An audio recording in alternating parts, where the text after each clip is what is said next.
हाँ, तो जैसे कि कल आप लोगों से जब बात हो रही थी कि कैसे रिसर्च करते समय हम हाइपोथेसिस पे किस तरह से ध्यान देंगे, तो उसके कुछ पॉइंट्स भी मैंने आप लोगों को बताए थे कि एक तो सारा जो हाइपोथेसिस का मुद्दा आता है, जैसे कि व्हाट, हु, व्हेन है, और हाउ, व्हाई, मतलब इस तरह से क्या है, कैसे करेंगे, क्यों करेंगे, उसमें निकल के क्या आएगा, ये सारे पॉइंट्स हैं जिस पर हम लोग कंसंट्रेट करते हैं।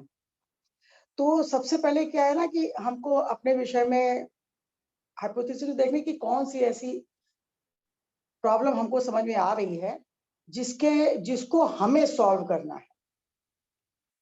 मतलब हमको, आपका अपना सब्जेक्ट है, आपको अपने सब्जेक्ट के बारे में सोचते ही रहते हैं, तो ऐसी कौन सी चीज लगती है जो आपको लगता है कि ये ऐसा हो तो ऐसा हो जाएगा। यानी कि जो प्रॉब्लम आपको विषय में दिख रही है, जिस किसी भी विषय में, मतलब पेंटिंग कला के, उसको आपको सॉल्व करने का मन हो। कोई पॉइंट ऐसा आपके पास आ रहा है दिमाग में कि आप लगता है हम ये करेंगे तो सॉल्व हो जाएगा, और उस पर क्लियर, मतलब आपका कॉन्सेप्ट बिल्कुल क्लियर होना चाहिए। जब आप उसको सोचोगे तो धीरे धीरे उस पर आगे बढ़िए, और आपको क्लियर होना चाहिए कि हाँ, अगर हम ये कर लेंगे तो ये निकल कर आ जाएगा। इतना करने के बाद भी एकदम से किसी भी टॉपिक को लेने के लिए उस पर वो ना हो जाए कि नहीं मुझे यही करना है। आप बिल्कुल संशय रख के कोई भी सब्जेक्ट चुन रहे हैं तो मन में एक पॉइंट, मतलब दिमाग में एक रखिए कि ये संशय रखिए कि पता नहीं आगे जाके इसमें कुछ होना भी है कि नहीं होना, ये हम जो सोच रहे हैं, जो मैंने दिमाग में इसका खाका खींचा है, वो सही है कि नहीं।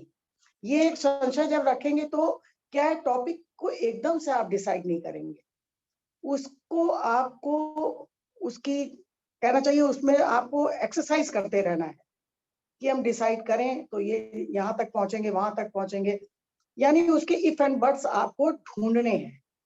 ये ऐसा रास्ता नहीं होगा, रिसर्च जो है वो ऐसा रास्ता नहीं होता चलो देखा जाएगा आगे चल के कुछ तो होगा, ये नहीं करना है। हमको खुद क्लियर होना है कि जिससे कि आपका इंटरेस्ट उसमें बरकरार रहे। अगर आप खुद ही शुरू में ही जैसे आपको बहुत ऐसा लगने लगेगा, नहीं क्या गलत पहुंच गए, वो नहीं होना चाहिए।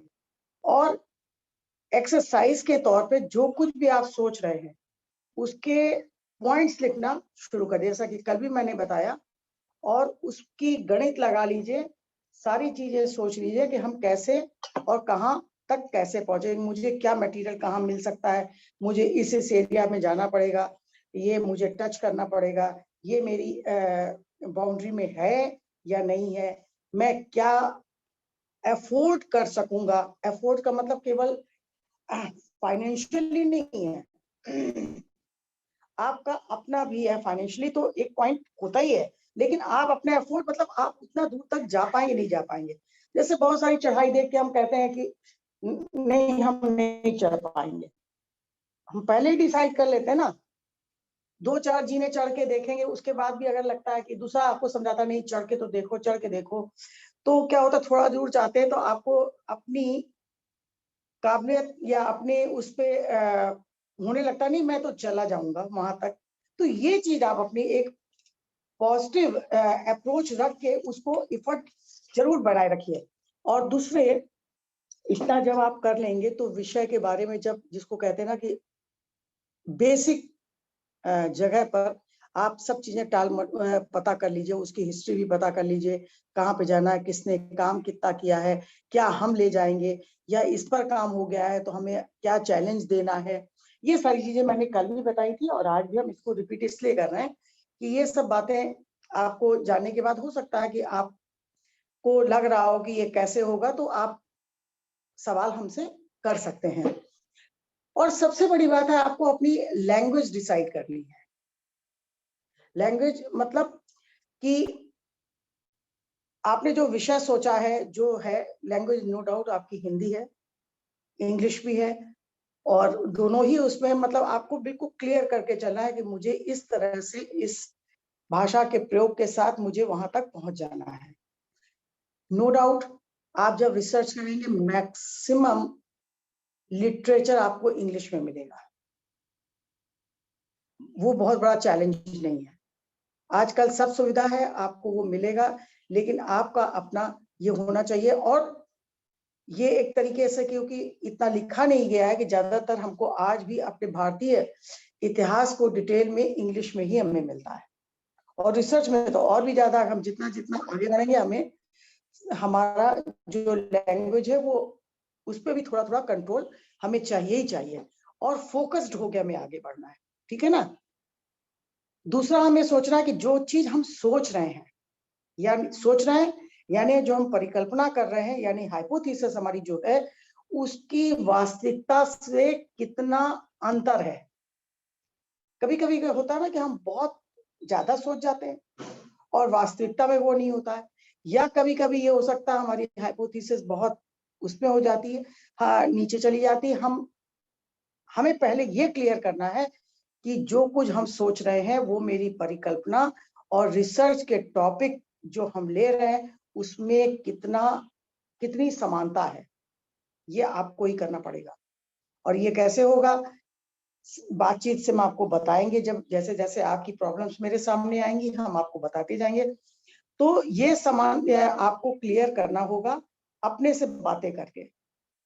दूसरा ये और है कि जो हम रिसर्च टॉपिक लेने जा रहे हैं वो टेस्टेबल, यानी कि वो परखा हुआ है कि नहीं है। अगर आपने उसको परखा नहीं है, आपने यूं ही बातचीत के दौरान ले लिया, आपको तौलना परखना भी है उस टॉपिक को, और तभी आप सोच पाएंगे कि इसको अब हम कैसे करें, ठीक है ना।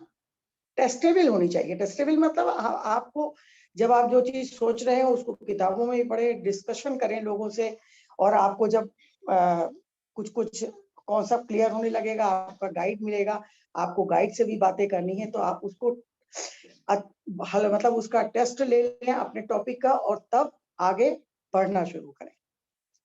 इसके बाद हम ये देखेंगे कि जब इतना हमने सब कर लिया है, तो क्या ऐसा है कि हाइपोथेसिस जो हमारी है वो हमारे अकॉर्डिंग बनी है कि नहीं बनी है। हमारे अकॉर्डिंग मतलब हमने जो कुछ सोचा है उसके अकॉर्डिंग वो टॉपिक चल रहा है या नहीं चल रहा है। इसके लिए आपको बहुत सारी किताबों का और बहुत सारी बातचीतों का संकलन करना पड़ेगा। ऐसे लोगों से बात करिए कि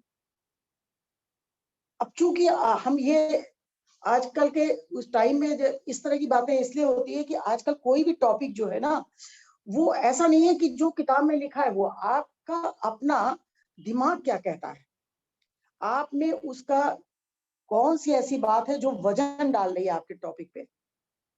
जैसे सीधे सीधे नहीं है कि उसकी विविधता, उसकी परिकल्पना तो हो ही रही है, अब आप उसकी परिकल्पना के रिजल्ट क्या बताने जा रहे हैं, ठीक है ना।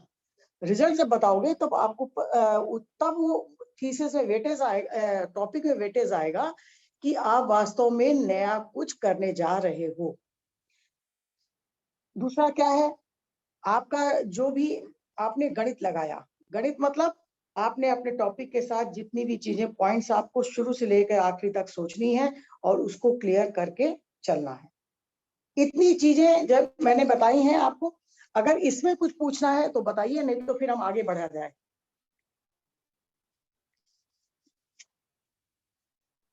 ठीक है मैम, काफी समझ में आया है।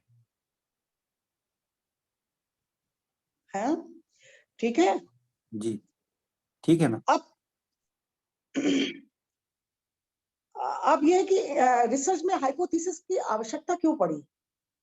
मतलब हम कल से ये बात कर रहे हैं हाइपोथेसिस, आपने जब पॉइंट्स पढ़े होंगे तब भी आपको पता लगा होगा आखिर ऐसी हाइपोथेसिस की आवश्यकता क्यों पड़ी।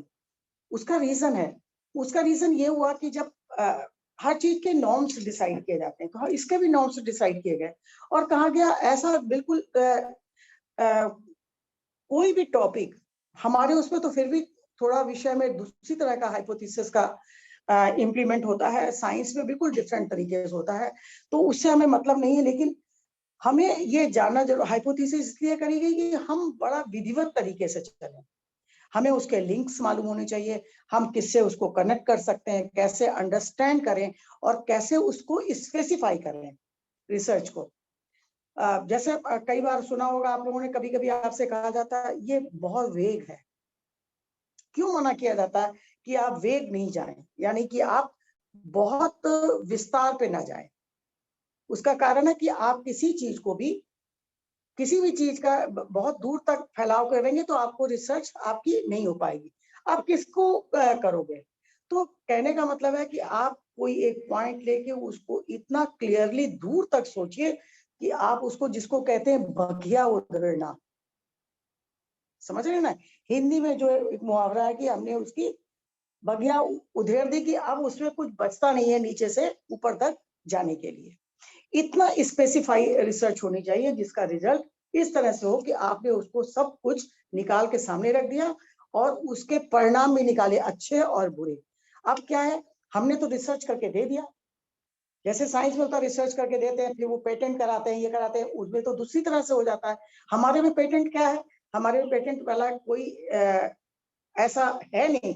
लेकिन फिर भी यदि हम अपने रिसर्च के द्वारा किसी चीज को इतना स्पेसिफाई, इतना क्लियर करके दूर तक ले जाते हैं कि जिसमें ये जरूरत महसूस होने लगे कि ये तो कभी टच ही नहीं किया गया, ये तो कभी सोचा ही नहीं गया, तो वो, और फिर आप खुद भी शिक्षा जगत से रिसर्च कर रहे हैं, तो आगे जाके शिक्षा जगत से जुड़ेंगे, तो आप जो चीज, नई चीज लगाएंगे तो वो आपके द्वारा भी स्प्रेड होने लगेगा। और फिर जब उसके आप पेपर्स भेजेंगे तो उसके द्वारा भी स्प्रेड होगा। हो सकता है वो कहीं ना कहीं उसको ले लिया जाए, यानी पढ़ाई में, शिक्षा में उसको इंक्लूड किया जाए, और आप इसके लिए परस्यू भी करने लगते हो कि भाई मैंने ये नई चीज देखी है, ये हमारे कोर्स में नहीं है, या हमने ये नया निकाल के रखा है, इसको लोगों को जानना चाहिए। ये कहने की हिम्मत आपको रिसर्च करने के बाद आ जानी चाहिए कि भाई मैंने इतना करके निकाला, इससे बहुत आसान हो जाएगा आगे का रास्ता, आने वाली जनरेशन का या आने वाले आर्टिस्ट का ये बहुत सुगम रास्ता प्रोवाइड करेगा। ठीक है ना? अब यह है कि एक जो अच्छी हाइपोथेसिस है उसका इंडिपेंडेंट होना बहुत आवश्यक है। इंडिपेंडेंट वेरिएबल उसके होने चाहिए और डिपेंडेंट वेरिएबल होने चाहिए। यानी कि वेरिएबल कहने का मतलब यह है कि इंडिपेंडेंट, जैसा कि आप मीनिंग से समझ रहे होंगे, और डिपेंडेंट, हम इंडिपेंडेंट सोच के उसको चल रहे हैं, बट वो आगे जाके डिपेंडेंट ही होनी चाहिए। ऐसा ना हो कि हम आगे बढ़ रहे हैं और वो पीछे के, उससे रस्सी छूट गई। समझ रहे हैं ना हम क्या कहना चाह रहे हैं?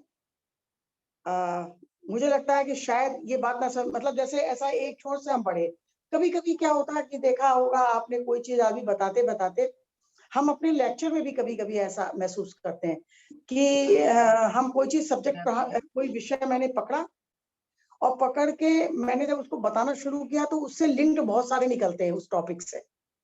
तो मुझे लगता है कि इसको, बच्चों को ये जानना चाहिए, जो भी सामने वाला सुन रहा है उसको, हमें उसके उदाहरण भी हम देने लगते हैं बहुत सा, ऐसा समझ लो, ऐसा समझ, देते देते उदाहरण पे उदाहरण, उदाहरण को हम देते हैं, तो क्या होता है, कभी कभी ऐसा भी होता है पढ़ाते पढ़ाते कि हम अपने मूल टॉपिक से हट के कहीं चले जाते हैं।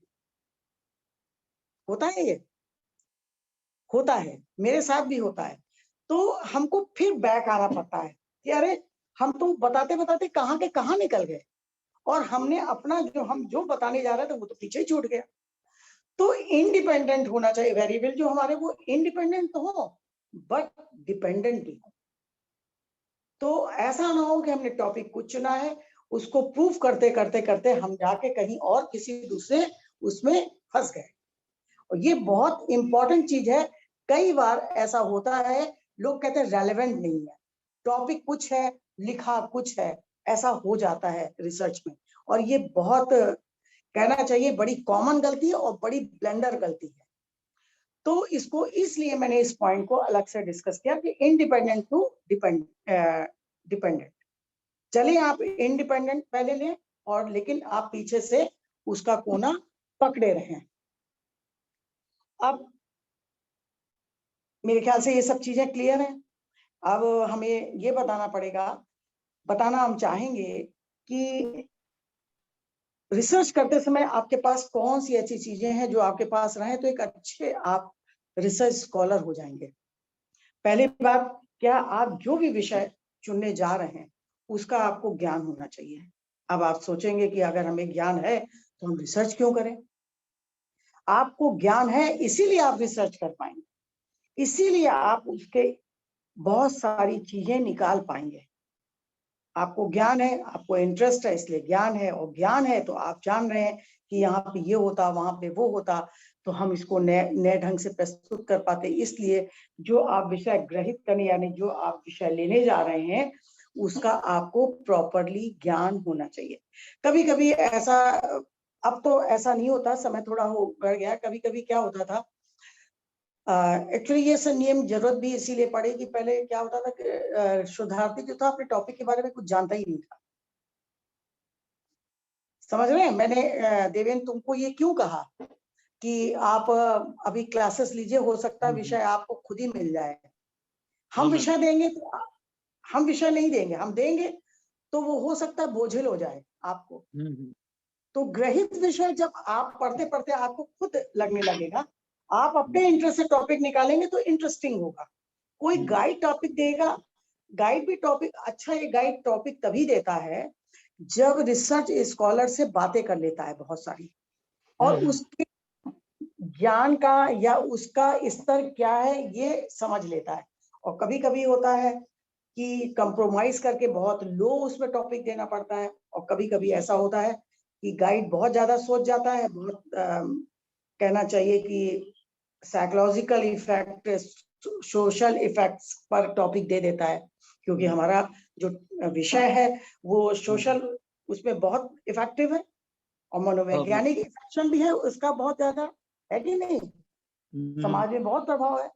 और ये तो इसीलिए गाइड जब विषय देता है तो अपने रिसर्च स्कॉलर से बहुत ज्यादा बातें करने के बाद, उसका स्तर जानने के बाद ही टॉपिक दे सकता है। कुछ टाइम जैसे कभी ऐसा हुआ कि गाइड ने कहा भाई ये विषय रखें, इसमें तुम एक चूज कर लो, ये फेयर नहीं है। पता लगा आपने एक लाइन का भी मतलब, जैसे मान लीजिए कुछ भी हमने टॉपिक दिया रिसर्च का, आपको उसका मतलब उसकी गहराई पता ही नहीं चली, तो टॉपिक बोझिल हो जाता है। तो कहने का मतलब है जो आप विषय ग्रहण करने जा रहे हैं उसका आपको पर्याप्त ज्ञान होना चाहिए। उसके अलावा बिल्कुल, है ना? और फिर आपको टॉपिक देखने के साथ आपके अंदर क्षमता होनी चाहिए कि हम इसको पकड़ के रखेंगे, इसको करेंगे। हाँ, फिर हमें देखना है कि कार्य संलग्नता किसमें क्या है। जैसा कि मैंने शुरू में भी बताया, अपने कार्य को जब टॉपिक लिया है, आपको ज्ञान है, आपको क्षमता भी आपने अपनी देख ली, फिर उसको देखना है कि हम उसको कैसे विषय को पकड़ के लगातार और अन्य चीजों से भी लगाकर करेंगे। आपने कभी कभी सुना होगा कि कभी कभी कोई टॉपिक ऐसा होता है कि उसमें दो गाइड होते हैं, एक को गाइड होता है। को गाइड का मतलब होता है कि कभी कभी क्या होता है, जैसे विषय ऐसा है कला का कि उसमें एक मनोवैज्ञानिक टीचर को भी हमें आवश्यकता है। ये पहले होता है, अभी भी होता है कि हमको, हाँ अभी होता है कि हमें जरूरत पड़ेगी, क्योंकि मनोवैज्ञानिक प्रभाव जो है वो हमको उसी टीचर से ही ज्यादा मिल पाएंगे, तो उसमें को गाइड का प्राविधान रखा गया है। सोशियोलॉजी वालों को रखा जाता है कभी कभी कि हमको, कभी टॉपिक ऐसा हो कि हम इंग्लिश के पोएम से हमें कुछ मिल रहा है या उससे हमारे लिटरेचर से हमें कुछ जुड़ रहा है, तो हम इस तरह के टॉपिक करते हैं कि हमें को गाइड रखने की आवश्यकता पड़ जाती है। उससे उसका सीधा में भी तो रख सकते हैं मैम। बिल्कुल रखते हैं। अगर आपका विषय ऐसा है कि मनोवैज्ञानिक प्रभाव है या सामाजिक प्रभाव है या आपने उसका साइंस उसमें करके कुछ कर रखा है, अब तो उससे भी जोड़ते हैं ना, तो रंगों का हमने वैज्ञानिक प्रभाव रख रखा है या कुछ इस तरह से जोड़ते हैं कि जिसमें दोनों विषयों की आवश्यकता होती है, तब हमको को गाइड की सुविधा दी जाती है। मैम एक ही स्ट्रीम के दो नहीं हो सकते क्या? जैसे कि एक ही स्ट्रीम के, यानी कि जैसे कि मतलब कोई आर्टिस्ट है उसको हम कोई गाइड बना ले, या एक विश्वविद्यालय और दूसरे विश्वविद्यालय के किसी टीचर को बना ले, तो नहीं हो सकता? अदर सब्जेक्ट का को गाइड होगा। अच्छा, अदर ही, मतलब सेम सब्जेक्ट का गाइड नहीं? वो इसलिए क्योंकि आपने अपना सब्जेक्ट तो पढ़ा रहा है, बता ही रहा है। अब आपको लगता है नहीं कि मेरे को एक को गाइड की आवश्यकता है, क्योंकि इसमें जो ये पक्ष है वो इस विषय का ही टीचर हमको प्रॉपरली दे सकता है, और जो आपका गाइड है वो रिकमेंड करता है कि नहीं बात सही है कि ये टॉपिक ऐसा है कि हमको इसमें ज्योग्राफिकल ज्ञान चाहिए, साइकोलॉजिकल चाहिए, है ना, सोशल उसमें चाहिए, साइंस में चाहिए। तो इस तरह की चीजें हम उसमें गाइड रख सकते हैं, को गाइड। ऐसा और लोग पॉसिबल नहीं करते है हैं क्या? कभी-कभी। मैम ऐसा पॉसिबल नहीं है क्या कि जैसे कि कई सारे जो आर्टिस्ट होते हैं, स्कल्पचर आर्टिस्ट हो गया या हाँ, पेंटिंग के लिए हो गया या कॉमर्शियल आर्ट के लिए हो गया, तो ऐसा नहीं हो सकता कि हमारे में ऐसा भी हो एक सकता है, पास। मान लीजिए जैसे आपने कहा आपका टॉपिक जो है, आपका मूल टॉपिक तो आपका हो गया, आपने कोई स्कल्पचरिस्ट हाँ रखना है, स्कल्पटर। हाँ हाँ हाँ, मैं यही तो भाई पूछना मेरे को इनसे कुछ चीजें और बतानी करनी है, तो को गाइड के लिए आपको यूनिवर्सिटी में आपने रिक्वेस्ट करी, मोस्ट प्रॉब्ली दे दिया जाएगा। हाँ, वही चीज मैं पूछ रहा था। ठीक है। को गाइड हमको, क्योंकि ये वेरी, हमारा जो गाइड है उनका स्ट्रीम ये रहा है, ओके। तो उनको उतनी डेप्थ में वो चीजें हमें सॉल्व नहीं हो सकती। ये नहीं कह सकते कि नॉलेज नहीं है, हम्म हम उस डेप्थ में वो चीजें सॉल्व नहीं होंगी जो एक स्कल्प्टर कर सकता है, या जो एक ग्राफिक मैन कर सकता है, हम्म, या जो एक मतलब कोई भी विधा हो ठीक ठीक। कि वो कर सकता है मेरे को। अब जैसे आप कह रहे थे ना कि मथुरा के मंदिर पे देवेन कह रहे थे, तो आप हाँ ये भी मैम। हो सकता है हाँ कि आप किसी म्यूजियम के डायरेक्टर को या किसी ऐसे उसको एक को गाइड आप कर सकते हैं। हाँ मैम, मैं यही तो कह रहा था कि मैंने पापा के लिए बोला था, नहीं बेटा पापा ठीक को है, बनाना। हाँ हाँ नहीं वो ठीक है, हम हाँ उसको मना नहीं कर रहे हैं। हमने हाँ उदाहरण ये तुम्हें इसलिए दिया कि लेकिन हाँ उसमें भी तुमको कुछ इनोवेटिव सोचना पड़ेगा ना, मथुरा के उसमें। हाँ हाँ समझ रहे हो ना, किए हुए सब्जेक्ट हाँ तुमको बिल्कुल। नहीं करना है, तुम्हें करना उसमें भी है, तो कुछ खोज के निकालना पड़ेगा कि हमें ये बताने हाँ जा रहा है। बिल्कुल। ठीक है ना, हो सकता है कि ऐसा हो जाए कि इन मूर्तियों में इतना फास्फोरस है, इतना पत्थर है, इतना, हाँ अब बिल्कुल। ये तो बड़ा वैज्ञानिक हो जाएगा, तो हमको हाँ हाँ शायद, है ना, तो ये दूसरा तरह का हो जाएगा। हो सकता है इसमें ऑब्जेक्शन भी हो जाए कि आपको। नहीं मैम, ऐसा मैम जो मैंने जो टॉपिक लिया था, मैंने मथुरा की कला पे लिया है। पापा ने ही एक टॉपिक सेलेक्ट किया था मथुरा संग्रहालय के ऊपर, तो वो किसी और को दे दिया वो टॉपिक। ये दूसरा टॉपिक मेरे को दे दिया। तो मथुरा संग्रहालय की आप जो कह रही है ना, उसके ऊपर रिसर्च चल रही है। मैं अलीगढ़ का लड़का है जो कर रहा है पीएचडी। अच्छा अच्छा, हाँ ठीक है, इसको तुम जैसे हम बताते जा रहे हैं उसको समझते भी जाओ और उसमें सोचना शुरू करो कि कैसे हाँ हम मैम उसको बिल्कुल। हाँ पकड़ के रख पाएंगे। अच्छा, हाँ मैम। फिर अब क्या है, आ, कृतज्ञता, कृतज्ञता टॉपिक के प्रति कृतज्ञता क्या का मतलब क्या है कि हम बिल्कुल उस पर समर्पित हैं, है ना। समर्पित इन द सेंस कि हमें ये है कि भाई तुम मेरे ऐसे हो कि हम तुम पर बिल्कुल निर्भर हैं, मतलब आप उस पर बिल्कुल वो हो गए, और जैसे एक सेवक की तरह उसकी सेवा करनी है आपको। क्लियर, सेवक की तरह आपको उस विषय की सेवा करके आगे ले जाना है। हाँ मैम बिल्कुल।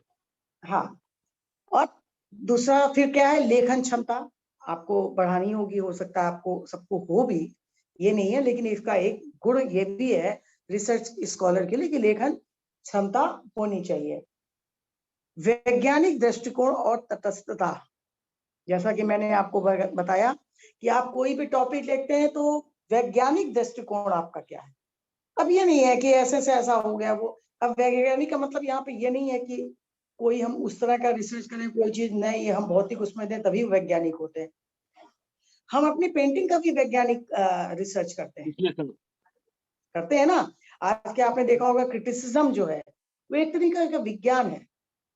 विज्ञान मतलब हम पेंटिंग को शुरुआत ए से लेकर जेड तक समझते हैं, कैसे कैनवस का इस्तेमाल है, कैसे रंगों का इस्तेमाल है, उसमें कपड़े की क्वालिटी क्या थी, ये कलर कितना ड्यूरेबल है, इसमें कलर का क्या मिक्सचर है। तो ये सब वैज्ञानिक दृष्टिकोण है।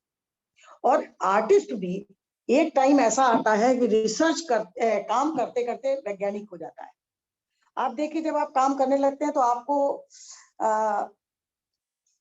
कलर कैसे बना है पेंटिंग में या क्या मिलके लगा ये आप खुद बता देंगे। और ये बड़े समय बाद आता है जब आप काम करते करते कलर से बिल्कुल आत्मसात आप कलर कर लेते हैं। इसमें ब्राउन टच भी है, इसमें रेड है, इसमें तो ये लग गया है ना। नीला और पीला है तो हरा बना, ये तो हम पढ़ लेते हैं। वो चीजें जो हम नहीं पढ़ते हैं, जो हम प्रैक्टिकल से लेते हैं, कहने का मतलब जब हम पेंटिंग में कलर्स लगाते हैं और सीधे प्राइमरी कलर्स लगाते हैं या स्ट्रेट कलर लगा देते हैं तो बात अलग है। बट बहुत से आर्टिस्ट जो हैं, आपने देखा होगा कलर पे colour, secondary, third, fourth, fifth, ऐसे इतने सारे कलर्स लगते हैं, तब किसी की पेंटिंग को बूझना भी एक पहेली हो जाती है। क्लियर? तो वो भी हमारा वैज्ञानिक दृष्टिकोण है। सकारात्मकता यानी कि हमारी पॉजिटिव एटीट्यूड हो, रिसर्च करने में भी, लोगों को समझने में भी, देखने का भी पॉजिटिव एटीट्यूड होना चाहिए। और सबसे अहम और जरूरी जो गुण है किसी भी रिसर्च स्कॉलर के लिए, सहनशीलता। सहनशीलता के लिए क्यों कहा मैंने? क्योंकि आपके सहनशीलता नहीं होगी तो आप थोड़ा सा काम करने में उखड़ जाएंगे, आपको लगेगा कि कैसे करें हम इसको। तो सहनशीलता जो है वो आपकी बहुत ही इंपॉर्टेंट है। और सहनशीलता आपके ऊपर के जो मैंने 9-10 पॉइंट बताए वो सबको कंट्रोल करती है। आप में पेशेंस हो, आप में सहनशीलता हो, आप थोड़े से इम्पेशेंस हो जाएंगे कि लो अब तो नहीं बनेगा, तो वो सब चीजें एक रिसर्च स्कॉलर के गुण में नहीं आती है। तो आपके अंदर जितने भी मैंने 10 पॉइंट या जितने भी बताए हैं, ये आपको अपने अंदर अगर हैं तो बहुत अच्छी बात है, नहीं है तो पैदा करने हैं। ठीक है ना? तो क्या क्या हो गया? विषय का ज्ञान, क्षमता आपके अंदर है, कम है या आपको लगता है कि डेवलप करनी तो और डेवलप करना है, कार्य में लिप्त होना आना चाहिए आपको, और विषय की सेवा करनी आनी चाहिए। जिस विषय को आपने चुना है उस विषय की सेवा, आप दास बन जाएं उसके और उसकी सेवा करके उसको आगे बढ़ाएं। लेखन आपके पास क्षमता होनी चाहिए, लिखने की कला होनी चाहिए और वैज्ञानिक दृष्टिकोण होना चाहिए। वैज्ञानिक दृष्टिकोण अति आवश्यक है किसी भी चीज को देखने के लिए। जब आप इतनी ही चीजें और सकारात्मक एटीट्यूड, साथ में सबसे इंपॉर्टेंट सहनशीलता, ये आप डेवलप कर लेंगे तो केवल रिसर्च में ही नहीं, आपके ओवरऑल पर्सनालिटी में भी ये एक गुण ऐसा पैदा होगा। जब कभी आप किसी एग्जीबिशन में हैं या किसी और कार्य में भेजे गए हैं तो आपका ये पेशेंस, आपकी ये कार्य क्षमता, आपका ये कार्य में लिप्त होना, ये सब कार्य करता है। और ये किसी भी टीचर के लिए भी बहुत जरूरी है और किसी भी रिसर्च स्कॉलर के लिए जरूरी है। जब आप ये पैदा कर लेंगे तो आपको बहुत आनंद आएगा पढ़ाने में भी, पढ़ने में भी। और बताइए कौन कौन जुड़ा? आज तो मुझे लग रहा है कम लोग हैं। सुनील तो दिख रहे हैं, और कौन? हाँ, सब है मैम। सब हैं? अच्छा, हाँ मेरे सब है मैम, जो होते हैं अच्छा पांचों। अच्छा अच्छा, ठीक है। तो अब हम चाहते हैं जो कल बात हुई, आज मेरी बात हुई, उसमें कुछ किया जाए डिस्कशन, हाँ मैम बिल्कुल। एक एक करके, जिससे कि बातें हो सके आप लोगों से।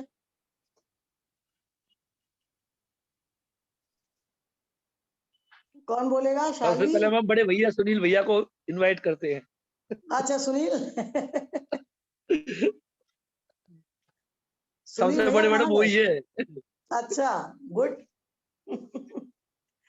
कहाँ उनको बुलाओ तो। अरे बड़े भैया। हाँ, अब आएंगे। हमें लगा गायब हो गए हैं वो। नहीं मैम, कभी कभी हो जाते हैं। क्लास में ही आ रहे हैं। जब तक तुम बताओ। मैं तुम बताओ हाँ या मैम, क्या शालवी है पूछ और कोई भी बताए। क्या पूछना है मैम, क्या बताना है मुझे? पूछना तो तुम्हें है, बताना मुझे है। अच्छा मुझे पूछना है। अच्छा मैम मैं पूछता हूँ। मैम जैसे कि मेरा रिसर्च का ये टॉपिक आपको मैंने बता दिया है कि मुझे किस टॉपिक पर रिसर्च करना है, तो मैडम मैं इसमें जो मतलब जो क्या बोलते हैं जो पार्ट है, मतलब चैप्टर्स, वो मैं कम भी रख सकता हूँ, कम से कम चैप्टर्स में। हाँ, 5 चैप्टर से कम क्या रखेंगे आप? 5 चैप्टर से ज्यादा। और मैडम जो समीक्षा है मैडम वो भी मुझे देनी होगी अब के? बिल्कुल। है ना? आपको निष्कर्ष भी निकालना है, उसका आपको समीक्षा ऐसे नहीं करनी है, आपको उसके पॉइंट्स होते हैं। जैसे देखिए आपने भौगोलिक पहले बता दिया, कोई विषय अगर ऐसा है जिसका भौगोलिक दृष्टिकोण, वो तुम भाई सुनील बड़े भैया हो, वो कहे सबसे पहले सुनील से पूछिए। आ गए?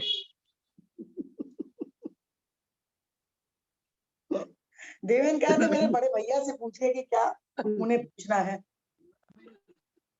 नहीं मैडम, सबसे बड़े पहले बड़े भैया आ गए, के आ लिए गए।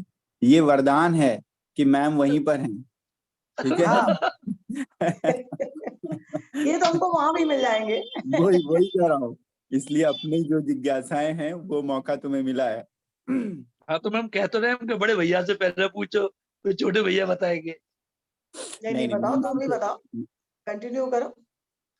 अच्छा मैम, तो मैम जैसे कि जो मुझे यूजीसी के माध्यम से जो भी मैम ने हमें बताया कि सबसे पहले प्रस्तावना, फिर समीक्षा, फिर शोध के उद्देश्य, परिकल्पना, कार्य प्रणाली, अध्ययन का महत्व एवं क्षेत्र, विषय अनुक्रमणिका और संदर्भ, ये है मैडम 8, मतलब इस तरीके से। तो इन्हीं के तो अंतर्गत सबसे मुझे हाँ तो पहले प्रस्तावना सबसे पहले होगी ना। हाँ मैम, प्रस्तावना सबसे पहले है। तो और फिर प्रस्तावना में मैडम यही है कि हम इंट्रोडक्शन, जो भी सिनॉप्सिस लिखेंगे उसका एक देखिए इंट्रो रहना प्रस्तावना पहले चाहिए। हो गई, हाँ हाँ प्रस्तावना पहले होगी, उसका पूर्व का ज्ञान साथ हाँ में, हाँ। उसकी भौगोलिक या ऐतिहासिक परिस्थितियां, सांस्कृतिक ठीक है इतिहास ना, या जो भी भगोल, हाँ। जो भी आप समझे वो एक होता है उसमें। जैसे आपने वाली 1 लिया, 2 3 मतलब काव खा, फिर नंबर 2 फिर काव खा, अंदर रहते हैं ना, वर्ग बिल्कुल। उपवर्ग। तो ऐतिहासिक उसका महत्व भी हो सकता है, वर्णन भी हो सकता है, उसकी महत्ता भी हो सकती है, उसका भौगोलिक ज्ञान भी हो सकता है ना। इस तरह से करके आप ये फर्स्ट और काका गा कर सकते हैं। परिकल्पना इसी में समीक्षा पहले, इसके दूसरे नंबर बाद पर समीक्षा है मैम। किसकी समीक्षा? समीक्षा। नहीं, समीक्षा में क्या बताना है? समीक्षा में मैम, हाँ यही जानना चाहता था कि समीक्षा में मैम क्या आ सकता है, क्या होता है मैम समीक्षा? नहीं, क्या ये पॉइंट वाइज है, वहां से पॉइंट प्रिस्क्राइब्ड है? हाँ मैम, मैंने तो यही इस तरीके से लिखा तो मैंने बताया है। मुझे लगता नहीं, ऐसा हम पूछ लेंगे कि वहां से हाँ हाँ। प्रिस्क्राइब्ड कि समीक्षा पहले कैसे हो सकती जब हम किसी चीज को जान ही नहीं रहे। हम्म, हम्म। क्या लिखवाया है सुनील?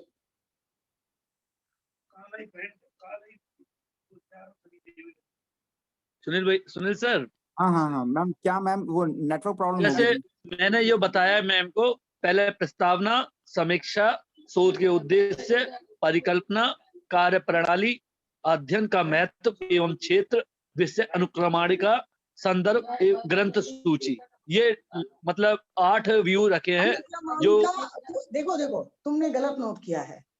अनुक्रमण अच्छा के मैम, संदर्भ सूची तो ये है कि वो किताबों का देना है ना, संदर्भ सूची आपको हमने, पीछे। एक मिनट, तुम बात बात हाँ मैम बोलिए। संदर्भ सूची जो है और अनुक्रमणिका है, वो तो आपको लिखने के बाद वो आपको क्रम देना है और संदर्भ सूची पीछे देनी है आपको, या अच्छा, चैप्टर। सबसे पहले मैडम प्रस्तावना, हाँ, ठीक है मैम। और इसके बाद ही आपको ऐतिहासिक महत्व, भौगोलिक है, जो भी कुछ है, मतलब ये तो टॉपिक पे डिपेंड करता है कि क्या हेडिंग बनेगी। हाँ मतलब मैम। ऐसा कहीं लिखा नहीं है कि इसी तरह से बन जाएगी, ठीक है ना, वो टॉपिक के अकॉर्डिंग होती है। और उसके बाद तुम्हारा ये हुआ, और फिर ये होगा कि उद्देश्य। शोध के उद्देश्य हाँ, दूसरे नंबर पर। दूसरे पे तो आपने देखिए पहले प्रस्तावना चली गई। ठीक है पहले मैम। प्रस्तावना ये होता है कि आपने सोचा कि आपने टॉपिक कैसे लिया, आपका क्या पूर्व ज्ञान था, आप कैसे सोचे। अभी आपको सिनॉप्सिस भी जमा करनी पड़ेगी ना, तो उसमें यही होता है कि आपको हाँ मैम। क्या था, आपने टॉपिक कैसे चूज किया, आप इस टॉपिक के बारे में आपको कैसे ख्याल आया, ये सब रिसर्च स्कॉलर बताता है कि मैंने बातचीत से या अपने रिसर्च गाइड से या मैंने यहाँ गया था तो मैंने ये अनुभव किया, ये मैं पढ़ रहा था, ये किसी भी रिसर्च स्कॉलर के अपने ज्ञान पर आधारित होता है कि वो बताना चाहता है कि अल्टीमेटली मैंने टॉपिक पे क्यों गया। उसी समय वो उद्देश्य भी थोड़ा थोड़ा बता दे, डिटेल में नहीं बताता है, बट वो अपने उद्देश्य भी बता देता है, मैं इस पे ये करना चाहता हूँ, मैंने ये सोच रखा है, यानी कि हाइपोथेसिस का थोड़ा जो पार्ट है वो उसमें बताने चाहता है। अच्छा, प्रस्तावना में डिटेल में नहीं, बट मैं टॉपिक प्रस्तावित कर रहे हो ना। हाँ मैम। तो बताओगे कि ये इसके साधन ये होंगे, ये मैं मुझे इस तरह से अब आपको कार्य पद्धति बतानी पड़ेगी कि आपको इन जगह, मैंने हाइपोथेसिस में इतने पॉइंट्स लिखा है, वो सारे पॉइंट्स इसके अंतर्गत आएंगे कि आपको क्लियर करना पड़ेगा ना कि आपको ऐसे जाना है, ऐसे आपको मालूम होना चाहिए कि जब मैं टॉपिक कर रहा हूं तो मुझे इतना दूर तक का ज्ञान टॉपिक लेने के पहले है, यानी कि मेरा कॉन्सेप्ट क्लियर है कि मेरे को क्या काम करना है। आ रही बात समझ में? हाँ मैम, उसमें बिल्कुल। आप इसीलिए वो चैप्टर बन जाते हैं क्योंकि आपका पूर्व ज्ञान बहुत काम आता है।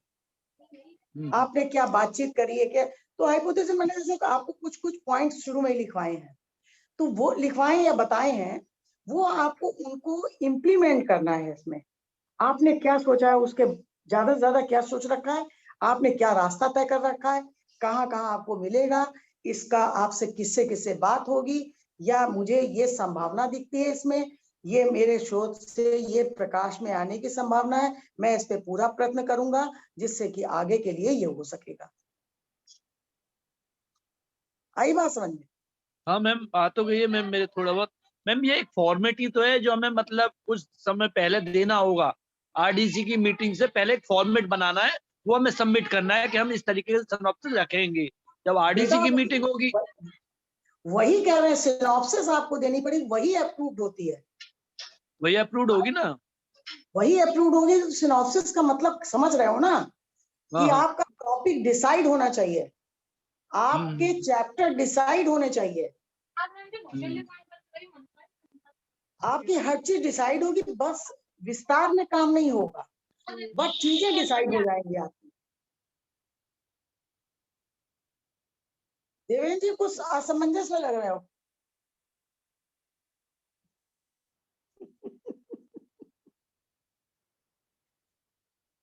अभी तो हम मिलते रहेंगे, तुम इतना परेशान नहीं हो, तुम ढूंढ के रखो, और जब टॉपिक पूरा तुम कुछ कुछ पॉइंट्स बना लेना, तुमने म्यूट कर दिया है, तो तुम हमसे किसी भी क्लास में पॉइंट वाइज पूछ सकते हो, सभी के लिए है, तुम्हारे लिए नहीं, कोई भी डिस्कस कर सकता है। और तुम्हारा वो म्यूट है देवेंद्र। हाँ मैम, हाँ मैम, सही है ना, समझ में मैं आई ये बात? कहता मैडम आपने बड़ी जल्दी भाप लिया मेरे को कि मैं इस असमंजस में घूम रहा हूँ। हम इसीलिए तो कहते हैं जो आदमी का फोटो आना चाहिए जिससे हम पढ़ सके कि वो क्या सोच रहा है, क्या बात कर रहा है। अच्छा अच्छा, हाँ वो दिख इसीलिए रहा मैंने था कहा ना तो मैम। परेशान ना हो। अरे मैं थोड़ा कंफ्यूज में हो गया मैम अभी, बिल्कुल मत लेकिन हो, जब आपने बोला ना कि क्या मतलब दिक्कत है, तो मैं समझ में आ गया कि हाँ अब। नहीं बिल्कुल मत हो। और जब तुमको गाइड अलॉट होंगे, फट से अभी से एक्सरसाइज करना शुरू कर दो, फट से हो हाँ मैम, जाएगा, वो तो मैम। परेशान मत फिर हो। मैम एक चीज और बताइए, जैसे मैंने पहले तो प्रस्तावना, शोध का उद्देश्य, फिर परिकल्पना। परिकल्पना तो की होगी ना, तभी तो हाँ हाँ। टॉपिक बन। देखो परिकल्पना तो आपका प्रस्तावना के साथ ही आ जा रहा है, बिना परिकल्पना के आप कैसे रिसर्च कर रहे हो? बिल्कुल मैम। हमने एक कल्पना कर रखी है। कल बताया तो था आपने परिकल्पना के बारे में, अच्छी तरीके से डिस्कशन हुआ था। हाँ, आज ही मैंने इसीलिए रिपीट किया और कुछ कुछ नया नया जोड़ते गए।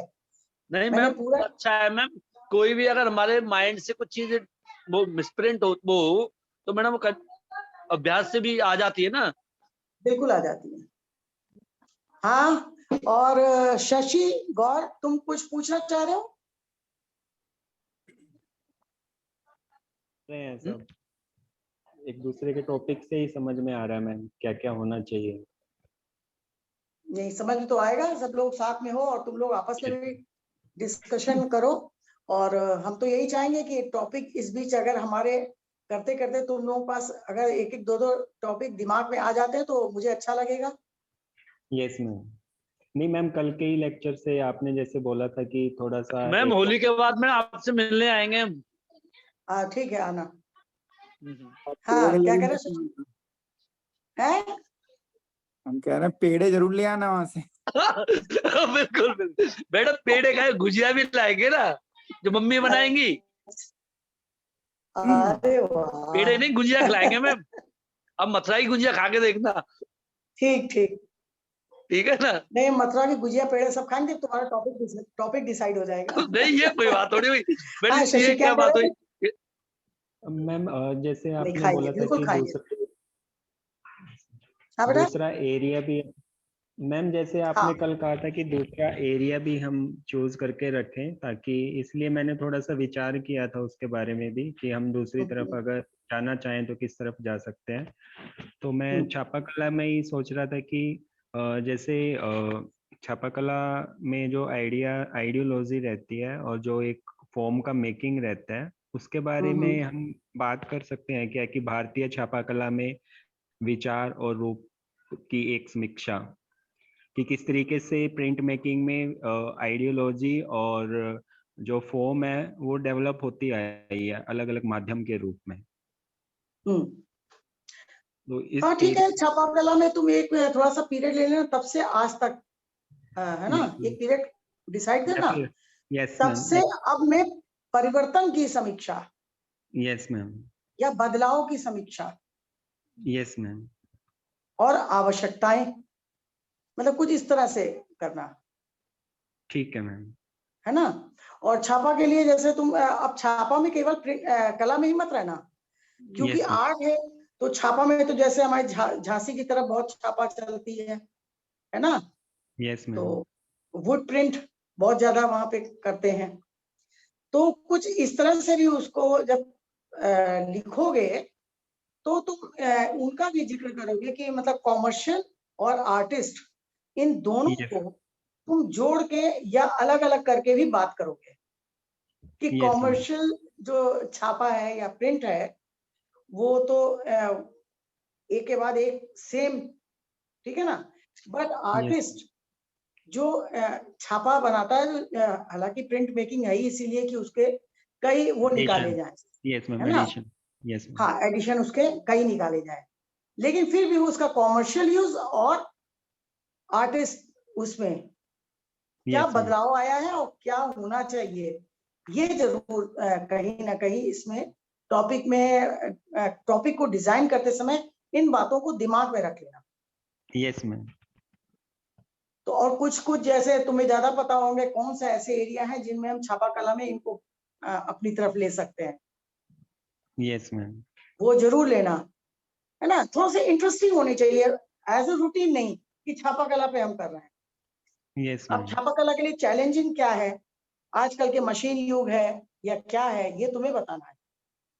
Yes, ma'am. इस प्रिंट मेकिंग के लिए क्या चैलेंजिंग हो गया है, चुनौतियां कर सकते हो, है ना। Yes, ma'am. चैलेंजिंग मतलब चुनौतियां क्या है, छापा कला की तब से अब में चुनौतियां, Yes, ma'am. है ना। तो इस तरह से कुछ तुम्हें ढूंढोगे तो मेरे ख्याल से टॉपिक इंटरेस्टिंग बनेगा, उसमें कुछ निकल के भी आएगा। Yes, ma'am. क्लियर है ना? Yes, ma'am. ओके। हाँ बताओ चालवी। हाँ बताओ बेटा। मैम मेरा एक क्वेश्चन था आपसे कि जैसे बताओ। मान लीजिए हम लोगों को कोई एक्सप्लोरेटरी रिसर्च करनी हो, जैसे कि मान लीजिए किसी एक एरिया के जो हैंडीक्राफ्ट्स होते हैं उसके ऊपर हमें रिसर्च करनी हो, तो उसकी हाइपोथेसिस किस प्रकार से बन सकती है, ये थोड़ा मैं कंफ्यूज हो रही हूँ उसमें, इसे कैसे विजुलाइज करूंगी अगर। एक तो पहली बात यह है कि आप पर्टिकुलर एरिया पे, बहुत छोटा एरिया होगा तो रिसर्च के लिए उचित नहीं है। हाँ हाँ। एक ब्रॉड है ना? एरिया में। रिसर्च एक छोटे एरिया को आपने अगर बता दिया तो कोई बड़ी बात नहीं। हमेशा रिसर्च जो है वो मतलब चैलेंज को हमें सॉल्व करना पड़ता है। तो तुम्हें कुछ एक एरियाज लेने, ये भी हैंडीक्राफ्ट उसमें अच्छा है कि डिफरेंट प्रांत की या कुछ साइट्स की तुमने हैंडीक्राफ्ट ले ली, ठीक है ना? बिल्कुल अपना आपने जो आपका सोच है वो बिल्कुल क्लियर होनी चाहिए कि मैंने इन जगह का मैंने हैंडीक्राफ्ट ले लिया।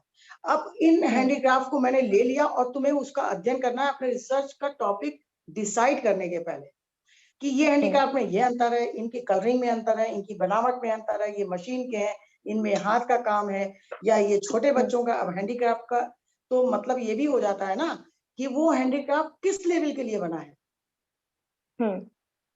छोटे बच्चों के लिए, बड़े बच्चों के लिए, डेकोरेशन के लिए है कि आउट उसके लिए है। मतलब हमें ये भी तो देखना है, हैंडीक्राफ्ट कह देने से काम नहीं बनता है।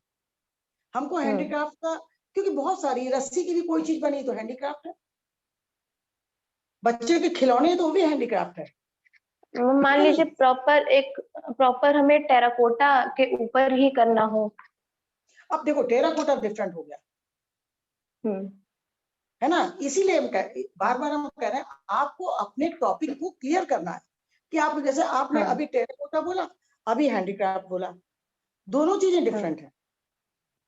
तो टेराकोटा अपने आप में अलग है और हैंडीक्राफ्ट में तो बहुत ही वेरिएशन है कि हम छोटे बच्चों का भी हैंडीक्राफ्ट, घर में वॉल हैंगिंग है वो भी है ना? हमको ये ध्यान रखना पड़ेगा अगर हैंडीक्राफ्ट लेने जा रहे हैं तो हम किसके लिए हैंडीक्राफ्ट बनाने जा रहे हैं। घर की सजावट के लिए कि इसका बच्चों के खिलौने जो हैंडीक्राफ्ट हैं उनका प्रभाव, उनको बनाने जो लोग बनाते हैं उनके पीछे की मानसिकता। देखिए बहुत सारी चीजें होती हैं, जब हम बात कर रहे हैं तो मुझे भी नहीं मालूम होता है कि इतनी चीजें निकल के आ सकती है। ये तो जैसे अब आपने कहा, तो हैंडीक्राफ्ट बनाने में मानसिकता बहुत काम करती है, क्योंकि जो हैंडीक्राफ्ट बनते रहे वो कम पढ़े लिखे लोग, और क्योंकि वो लघु उद्योग है था भी, छोटे छोटे लोग, बड़े लोग छोटी छोटी चीजें बनाया करते थे, ये बहुत मशीन का काम नहीं था पहले। बात आ रही है? Yes ma'am. तो धीरे धीरे उसका रूप बदला है आज विज्ञान के युग में। अब तो चीजें जल्दी जल्दी कट जाती, मशीनें हर चीज काटने की हैं। एक हम अगर हैंडीक्राफ्ट में ये बात कर रहे हैं कि जो हाथ से बीनी जाती है, मशीन से बनाई जाती है, या दोनों का वो होता है, सब चीजें अंतर हैं। तो आप हैंडीक्राफ्ट को इतना आसान मत कीजिए, उलझ जाओ। इसीलिए हम आपको बार बार ये सब समझा रहे हैं, हाइपोथेसिस और क्लियरिटी और फोकस्ड, ये सब चीजें आपको ध्यान रखनी पड़ेंगी कि हम हैंडीक्राफ्ट भी चुनेंगे तो हमें किस लेवल पे चुनना है, और टेराकोटा भी चुनना है तो हमें कहाँ का चुनना है, राजस्थान का चुनना है कि उधर के बिहार की तरफ का चुनना है, ये तो आपको डिसाइड करना है। और दोनों में क्या अंतर है, ये मूल अंतर आप जानने के बाद ही टॉपिक को पकड़ोगे।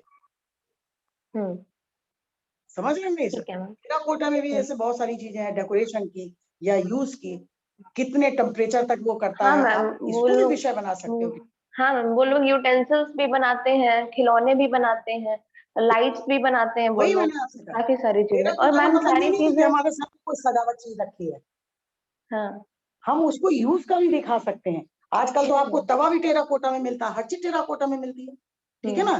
तो आपको देखना कि टेराकोटा का रूप बदल गया ना आके, यहाँ पर यूटिलिटी भी आ गई, अब केवल डेकोरेशन नहीं रहेगा, अब यूटिलिटी भी है। तो हम जब टेराकोटा सोचे तो हम इस तरह से सोचे कि तब में और अब की प्रयोग धर्मिता उसकी क्या है और उसकी उपयोगिता क्या है और क्या हो सकती है, क्या हम इसको पर्यावरण से जोड़ सकते हैं, क्या हम इको फ्रेंडली हैं, बहुत सारी चीजें हैं। जब टॉपिक आप उठाते हैं तो इस तरह के चैलेंजेस जब हमको दिखाई पड़ते हैं तो और उसी में टॉपिक ढूंढने में मजा आता है। अब आप इसको इको फ्रेंडली भी कर सकती है, क्राफ्ट भी इको फ्रेंडली।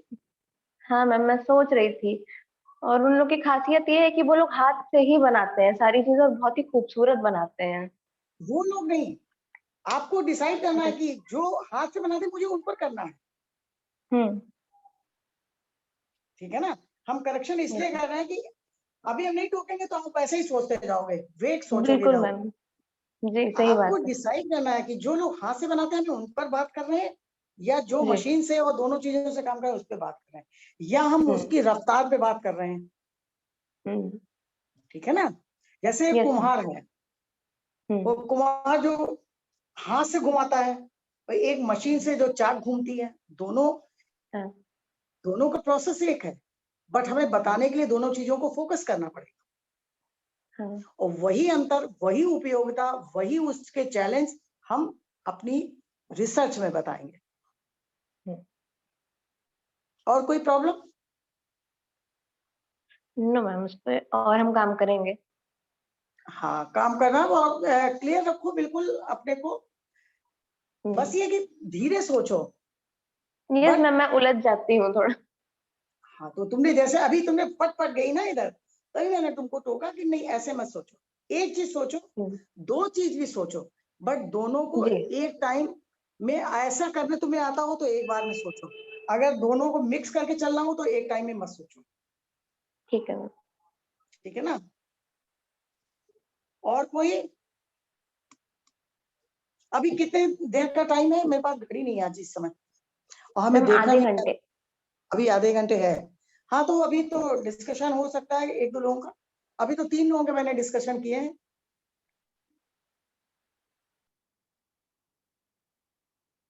कल एक और थी लड़की, उसका नाम नहीं मुझे याद आ रहा। सुबह हाँ, आज नहीं है लगता।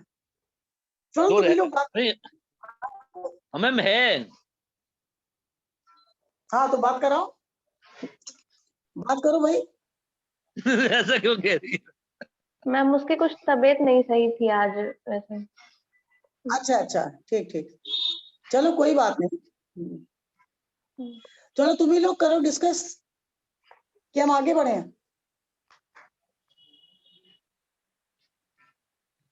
मैम मुझे ये पूछना है कि जैसे कि हम लोग चैप्टराइजेशन करेंगे, यानी जो चैप्टर्स बनाएंगे उसको हम लोग पहले लिखेंगे क्या, भूमिका वगैरह से पहले ही लिखेंगे, प्रस्तावना से पहले लिखेंगे, या मैम वो कौन सा नहीं, नंबर चैप्टर प्रस्तावना के बाद मैडम एक क्रम बता दीजिए मैम। है। वो एक मैडम एक क्रम बता दीजिए, मेरे पास जो क्रम है मैडम वो अलग है, तो आप एक बार बता देंगी तो मुझे थोड़ा सा सहूलियत मिलेगी। एक क्रम मेरे अच्छा, पास तो देखो ऐसा है ना, हम ये भी नहीं चाहते हैं कि अगर कोई प्रेजेंट टाइम में कोई वहां से गाइडलाइन आई तो उसको हम तुम्हें उलझाएं। हमें शिवा से बात करनी पड़ेगी, शुभम से, कि क्या कोई वहां से गाइडलाइन है। ऐसा होता नहीं है रिसर्च में। प्रस्तावना सबसे पहली चीज है। हाँ मैम। और दूसरे नंबर पे है कि उसके बारे में, मतलब उसका ऐतिहासिक, भौगोलिक या सामाजिक पक्ष हमको जानना अति आवश्यक। तो उसमें मैं इसमें ये किसमें आएगी, समीक्षा में आएगी, ये नहीं, परिकल्पना कोई में आएगी? समीक्षा नहीं है, ये कोई समीक्षा नहीं। आप बता रहे हैं चैप्टर में। देखिए, टॉपिक के अकॉर्डिंग कभी कभी होता है टॉपिक ऐसा कि जिसके में भौगोलिक संरचना बतानी होती है, कभी कभी टॉपिक ऐसा है कि जिसके में सामाजिक बतानी पड़ती है, उसकी क्या स्थिति रही होगी, और कभी कभी क्या होता है कि हमको ऐतिहासिक बतानी पड़ती है। तो ये डिपेंड करता है कि आपके, और देखिए इतिहास सबका होता है, उसको ये तो तो हम है अवॉइड नहीं कर सकते, है ना।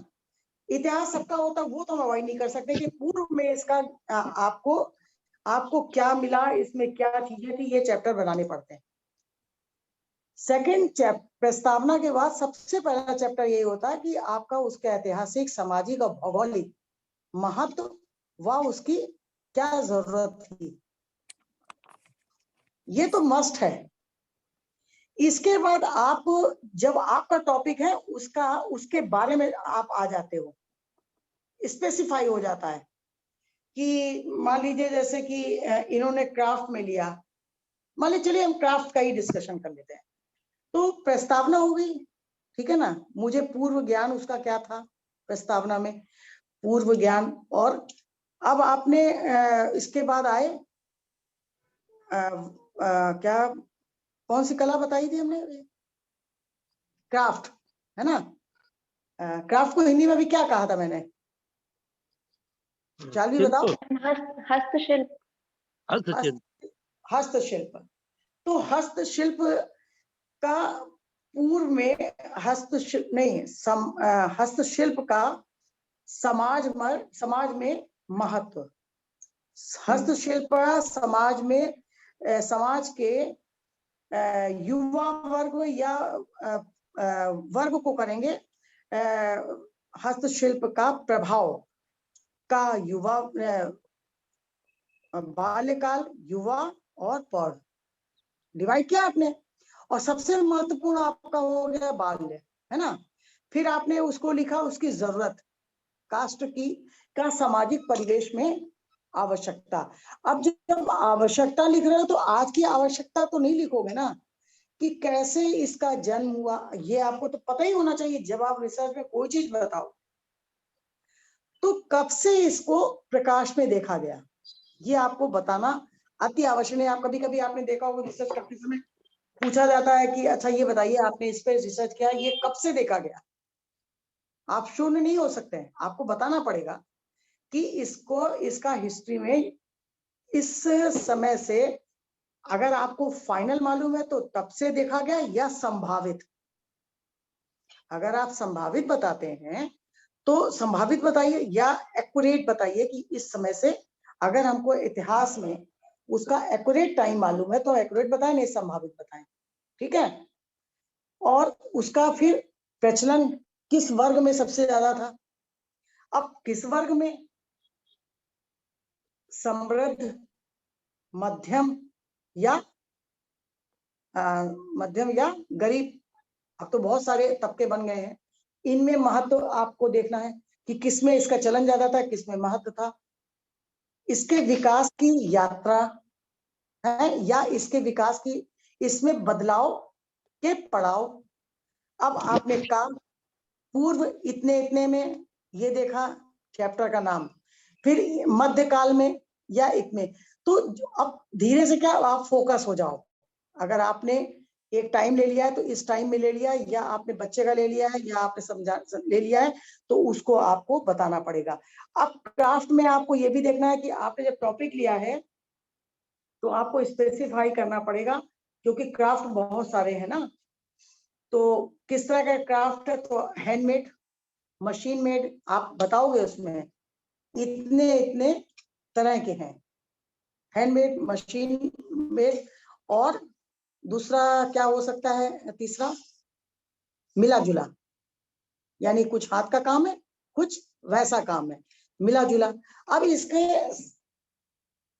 रोजगार का माध्यम, ठीक है ना। देखिए हम ये नहीं कह रहे ये टॉपिक हो गए सारे, तो जो आपने टॉपिक लिखे ना, जो अभी हमको ये बता रहे थे, क्या नाम है इनका, देवेंद्र, कि प्रस्तावना, भविष्य, ये सब इसी तरह से बनते हैं पॉइंट। जो पॉइंट लिखे उस पॉइंट को वैसे ही नहीं बताते हैं। अब आपने लिखा उससे रोजगार के,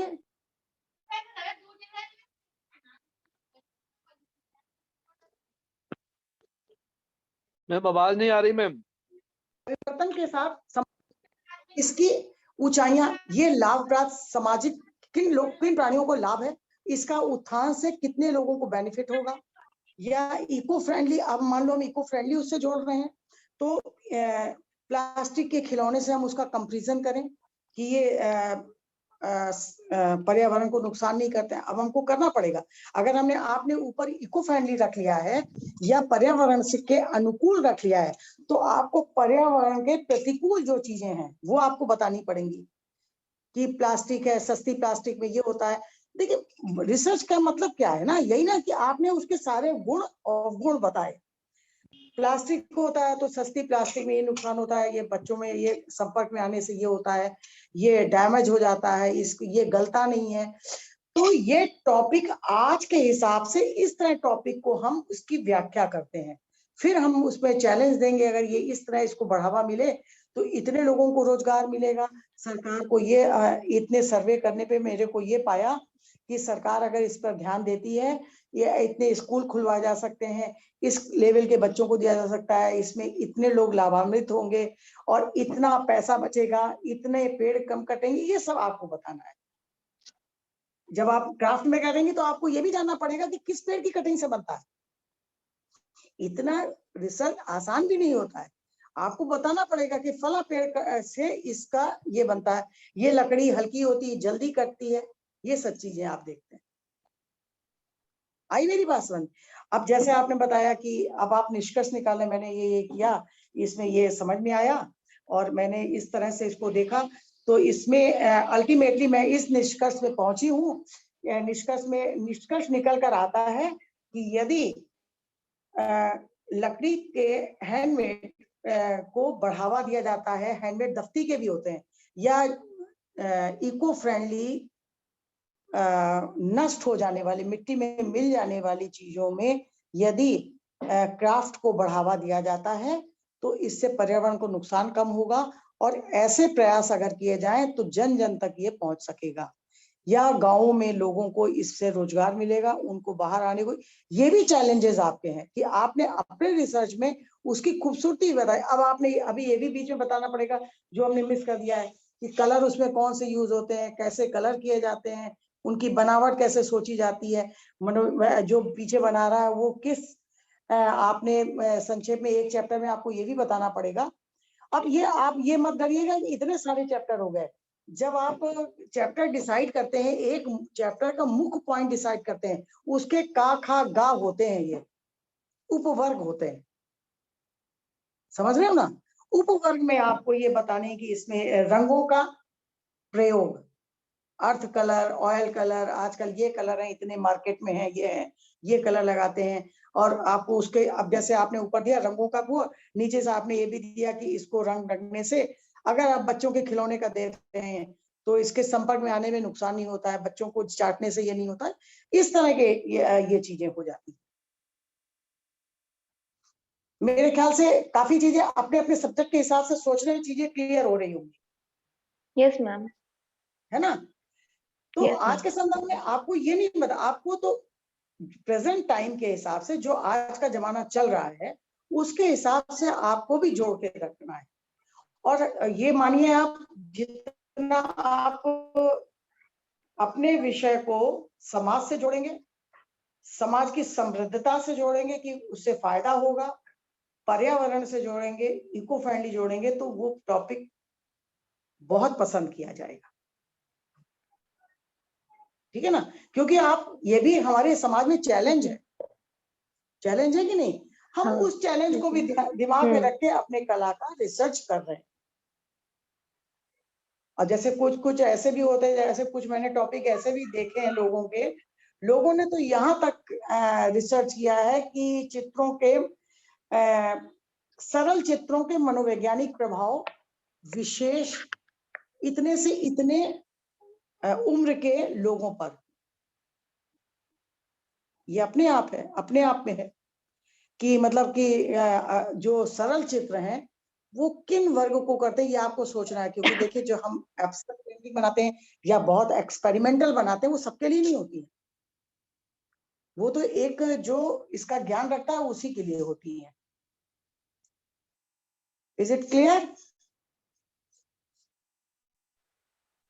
यस मैम। यस। और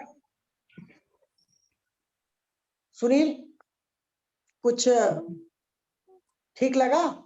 नहीं, बहुत अच्छा है मैम। मैं बकायदा आपकी बातों को सुन रहा हूँ कि मैं कौन कौन से टॉपिक्स उसमें से मतलब उठा सकता हूँ, किन किन बिंदुओं को हाँ, उठा सकते हैं। हाँ, मैं बिल्कुल और हमें, हाँ, मतलब कुछ जब से थोड़ा सा जोड़ेंगे। आप बता जरूर सालवी को रही हैं, लेकिन मैं उसको अपने पॉइंट ऑफ व्यू से समझ रहा हूँ। यही तो होना ही को नहीं बता रही, हम सबको बता रही है। सबको बता रहे, और हर कोई जो सोच रहा है ना उसको अपने हिसाब से उसको सुनता जाए कि मुझे इसमें क्या करना पड़ेगा, हम क्या कर सकते हैं, क्या हाँ, मुझे काफी हेल्प मिली इससे। मैं टेराकोटा के बारे में सोच रही थी ना, तो मुझे काफी हेल्प मिली आपके। नहीं, ठीक है। और हेल्प मिली तो यही क्लास का उद्देश्य होता है कि आप लोगों को सरल होता चला जाए, उतना उलझे मत रहो भाई। रिसर्च कोई इतना बड़ा हुआ भी नहीं होता है, बट अगर रास्ता आप लोगों को पता हो जाएगा तो चलने में दिक्कत नहीं होगी। और रास्ते में चैलेंजेस तो होते ही हैं, हो सकता है कि वो चीजें हमें भी ना दिख रही हो, अभी आपके टॉपिक में आपको भी नहीं दिखेंगी, लेकिन बाद में होता है, लेकिन वो सब सॉल्व होता है, सॉल्व सब चीजें हो जाती हैं। इसीलिए मैंने कहा ना कि रिसर्च करने में सबसे बड़ा गुण क्या है? सहनशीलता। आपको सबसे ज्यादा सहनशील होना पड़ेगा कि घबराए नहीं, जल्दबाजी ना करें, मिलेगा, होगा, करेंगे, ये सब चीजें आपको बहुत चाहिए, और सकारात्मक होना चाहिए। इसीलिए मैंने रिसर्च स्कॉलर के गुण पहले बता दिए कि ये गुण आप अपने अंदर पैदा करिए। Yes, बहुत ma'am. सारे लोग झटकेंगे आपको, आप झटक भी खा लीजिए। कभी आदमी बताने मन होता है, कभी नहीं बताने तो मन यही होता मैम क्या हताश नहीं होना है, बस है। हताश नहीं होना है, अपने कार्य के हताश प्रति नहीं, ईमानदारी रहनी चाहिए, जो बिल्कुल। भी काम करें तो श्रद्धा से करें। क्योंकि जब आप किसी के पास जाएंगे, जब आदमी आपसे इन्वॉल्व होकर आपको समझाएगा ना, तो वो डेप्थ तक पहुंच जाएगा, और आप उसके मन का होने का इंतजार करिए कि उसका मूड अगर है तो आप बैठ जाइए। आपके पास समय नहीं तब भी आप बैठे रहिए कि करना है, बता रहे हैं तो सुनना है, करना है,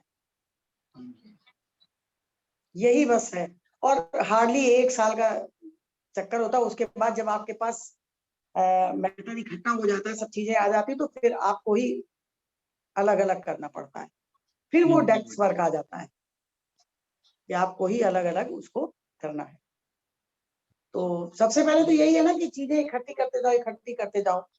अब नेक्स्ट जब मेरा क्लास होगा तब इसी पे फोकस करेंगे कि किस तरह से कबाड़ी सामान बीनता है, वो रिसर्च स्कॉलर शुरू में करता है।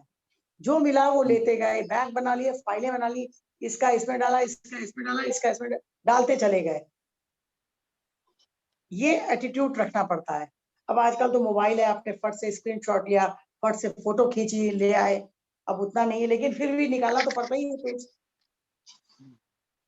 तो ये होगा। मैम जैसे कि हमने सिनाप्सिस जो बनाई एग्जाम्पल के तौर पे, और हमें लगा कि बाद में हमें उस सिनाप्सिस में कुछ चैप्टर्स जो थे उनको बढ़ाने की मतलब कि इम्पोर्टेंट टॉपिक टाइप का या इम्पोर्टेंट हेडिंग उसकी बन सकती थी, लेकिन उस टाइम पे हमने उसको नहीं दिया, और अब हमें ऐसा फील हो रहा है कि हम उसको बढ़ाना चाहते हैं, तो क्या उसको बाद में बढ़ जाता संशोधन है, पॉसिबल है? वैसे बढ़ जाता है। कभी कभी जो आरडीसी में बैठे होते हैं कभी कभी वो करते हैं, अदरवाइज घटाने में दिक्कत होती, बढ़ाने में ज्यादा दिक्कत नहीं होती। भाई हमारा कॉन्सेप्ट उस समय इतना नहीं था, बाद में मिला, लेकिन हाँ, ये नहीं हो सकता है कि आप टोटल चेंज हो जाओ। नहीं टोटल टोटल नहीं, चेंज नहीं हो सकते। जैसे कि मैम एक चैप्टर हमें एक्स्ट्रा इसीलिए बढ़ाने को लग रहा है। सिनॉप्सिस इसीलिए सिनॉप्सिस बना के समय बहुत सारे पॉइंट्स का बहुत सीरियसली ध्यान रखना पड़ता है कि हमारे वो चैप्टर जरूर बन जाए, भले ही हम समरी कम लिखें, बट हमने जो चैप्टर्स लिखने जा रहे हैं वो पूरी आ जानी चाहिए। क्योंकि वही मैम, जब हम एक्स्ट्रा बुक्स वगैरह पढ़ेंगे ना, तो और जब नॉलेज होगा तो हमें ऐसा फील होगा कि शायद कुछ बिल्कुल, या हमने एक्स्ट्रा लिख दिया जो उतना इम्पोर्टेंट नहीं था, और जो बहुत महत्वपूर्ण था वो हमारा रह गया। और ये भी ध्यान रखिएगा, जब आप चैप्टर बनाएंगे ना तो 10 बार सोचेंगे, 10 पेज बनाएगा, फाड़िएगा मत। 1 2 3 4 5 है, तो कभी कोई पॉइंट अच्छा लगता है तो आप फिर नए में नोट कर लेते हो, कभी एक काटते चले जाओ, लेकिन पेज नथी करते चले जाओ। और मैम 10 एक चीज बार में हो सकता है कि जब 11वीं बार आप सुनाओ। मैं आवाज नहीं आ रही मैम, मैं ये भी एक चीज और पूछना चाहता हूँ कि जैसे कि हाँ, हमने बताओ। चैप्टर बनाए, तो मैम चैप्टर के अंदर आपने जैसे बोला कि हमें सब टाइप मतलब कुछ पॉइंट्स में बना सकते हैं, उनके अंदर की चैप्टर के अंदर भी हम पॉइंट्स में बना लेंगे। हाँ, तो उपवर्ग जिसको कहते हैं। जो चैप्टर होगा वो मैम कितने तक हो सकते हैं? क्या मतलब जैसे नॉर्मल रूप से 8 या 9 10 तो हो ही सकते हैं, तो क्या और भी ज्यादा बढ़ सकते हैं? 12 13 14 भी हो सकते हैं? नहीं, देखो, चैप्टर 7 से 8 से ज्यादा कतई नहीं रखने चाहिए। अच्छा, ठीक ठीक आपको उपवर्ग बढ़ाने चाहिए, ठीक है, ठीक, ओके मैम। है ना। जितने आपके हैं उसके उपवर्ग बढ़ा दो तो आपका चैप्टर भी जो है वो रिच हो जाता है ना। नहीं तो आप परेशान क्या होगे, यार 8 चैप्टर है, बहुत छोटा छोटा मैटर, थोड़ा थोड़ा मैटर आया है, तो ज्यादा परेशान रहोगे। उपवर्ग बनाने में क्या है कि आपका कोई भी चैप्टर रिच हो जाता है कि मैंने इसमें सारी चीजें इंक्लूड कर ली हैं।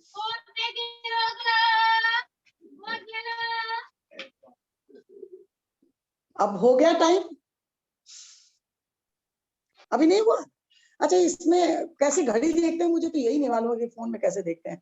आप फोन को टच करके तो स्क्रीन में आ जाएगा।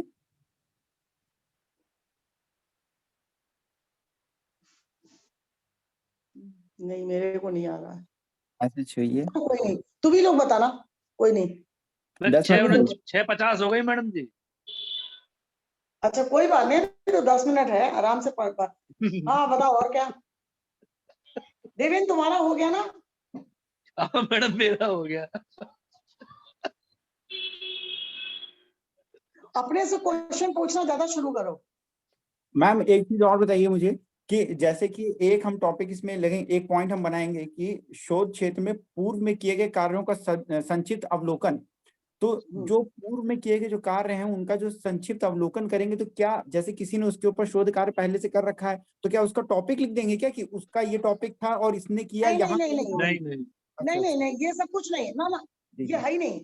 शोध में किए गए पूर्व के कार्य है ना, हाँ आपने क्या कार्य किया है? अच्छा ओके, हमारा आपने हाँ भाई हमने बताया ना कि टॉपिक आपने क्यों चुना, आपका पूर्व अध्ययन क्या है, पूर्व ज्ञान क्या है। ठीक है, सब वो मतलब है, ठीक है। आप जिक्र कर सकते हो कि फला आर्टिस्ट का मैंने काम देखा है, फला मैंने किताब पढ़ी, मेरे को ये आप उल्लेख कर सकते हो, लेकिन ज्ञान आपको अपना देना है कि आपका शोध करने के पहले इसका पूर्व ज्ञान क्या था, ये करना है। तो उसमें आप किसी का भी नाम है, टॉपिक है, किसी से मुलाकात है, किसी शहर का नाम है या किसी एग्जीबिशन का नाम है, वो तो आप पे डिपेंड करता है कि आप कहाँ से इंस्पायर्ड हुए। तो फिर आपने उस पर अध्ययन शुरू किया, धीरे धीरे आपका इंटरेस्ट इतना डेवलप हुआ कि आपने इसमें रिसर्च करने की सोच ली, दिमाग में आपके था कि रिसर्च करेंगे। अब जब मुझे मौका मिला तो मुझे सबसे पहले लगा कि मेरा जो ये विषय मेरे लिए कुतूहल का विषय था वो मुझे अब करने का मौका मिला, इसलिए मैंने ये विषय चुना। ठीक है ना। और जो भी ये बनाना तो सॉलिड इसलिए बनाना कि ये तो आरडीसी की मीटिंग में इंटरव्यू में भी पूछते हैं कि आपने क्यों किया है, तो आपका कॉन्सेप्ट क्लियर होना चाहिए, क्यों लिया आपने और क्या आपने सोच रखा है, ये भी बताना पड़ेगा आपको।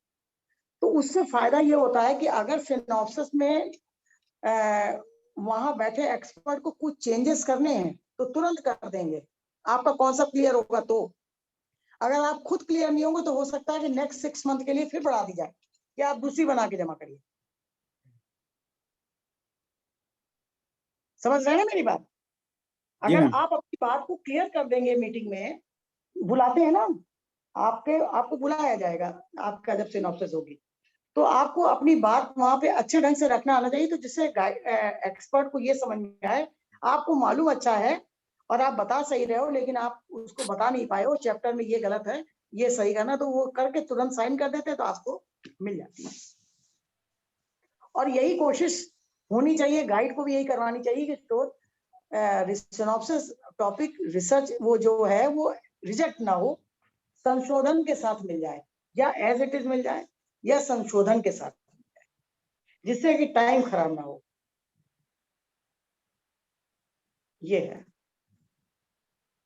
मैम एक चीज और बताइएगा, जैसे कि हम लोग अनुसंधान विधियां जो लेंगे, तो विधियों से क्या मतलब है यहाँ पे कि हम लोग जैसे अवलोकन विधि एक हो गई कि हाँ हम जाएंगे गैलरीज देखेंगे, या हम जो आर्टिस्ट हैं उस क्षेत्र से संबंधित उनसे बात करेंगे, या उनसे इंस्पायर जो लोग हैं, जो बायर्स हैं, कलेक्टर्स। अनुसंधान का मतलब है कि मैंने उनको कार्य करते देखा, ये प्रॉब्लम उनके उसमें आ रही थी, फिर मैंने वहां जाके इस तरह का काम देखा। अनुसंधान मतलब मैंने इन सब चीजों के लिए ढूंढा क्या चीजें हैं, क्या पॉसिबिलिटी है, और मैंने इन आर्टिस्ट से बात करी तो इस कलर का जो भी है, जैसे तुम्हारा वास्तु वाला है तो उन्होंने ये बताई बातें, ये तकलीफ थी, तो ये अनुसंधान है। फिर आपने पूर्व में भी करे गए कार्यों का ढूंढा और कंपैरिजन किया, मतलब ये है। सबका अनुसंधान अलग अलग होगा। ठीक है मैम, क्या कोई टेक्निकली, जैसे कि हम लोग जो आरएम की क्लासेस में, रिसर्च मेथोलॉजी की क्लासेस में जो हम लोग पढ़ रहे हैं, तो मैम उसमें तो बड़ा ही टेक्निकल है, अनुसंधान की विधियां जो बताते हैं वो, तो उनसे ये हमारा मतलब मैं जानना चाहता हूँ कि हम जो देख रहे हैं वो तो बहुत ही सिंपल है कि भाई हम क्या करेंगे, अवलोकन ही तो करेंगे, जाएंगे देखेंगे, बात करेंगे, रिकॉर्डिंग करेंगे, डॉक्यूमेंट्स इकट्ठा करेंगे। रिसर्च मेथोलॉजी एक्चुअली क्या है, देखिए हर विषय के लिए अलग नहीं बनी है, जैसे हाइपोथेसिस भी है, रिसर्च मेथोलॉजी भी है, ये हर सब्जेक्ट के लिए अलग अलग नहीं, एक कॉमन चीजें डिसाइड कर दी गई। ये अब बताने वाले को इस तरह से बताना है कि मेरे सब्जेक्ट से रिलेटेड रिसर्च मेथोलॉजी क्या हो। अगर हम उसको आपको मैथ की तरह बताएंगे, साइंस की तरह बताएंगे तो वो कठिन हो जाएगा। क्योंकि मैम पता है ये आरएम की क्लासेस की वजह से सीरियसली मैम हम लोग इतना कंफ्यूज हो चुके हैं कि लग रहा है जैसे बहुत सिनॉप्सिस नहीं लिखनी, कोई बहुत बड़ा पहाड़ लिखना है कि है साधारण, और जब दूसरों की देख रहे हैं लिख रहे हैं यार ये तो बहुत ही आसान है, इसको तो हम लिख देंगे, लेकिन जब मैंने कहा ना जब वो कॉमन है और सबका अनुसंधान अलग होता है। अब हम साइंस करें तो ना केमिकल्स थोड़ी ना मिलाएंगे, हाँ ठीक है ना।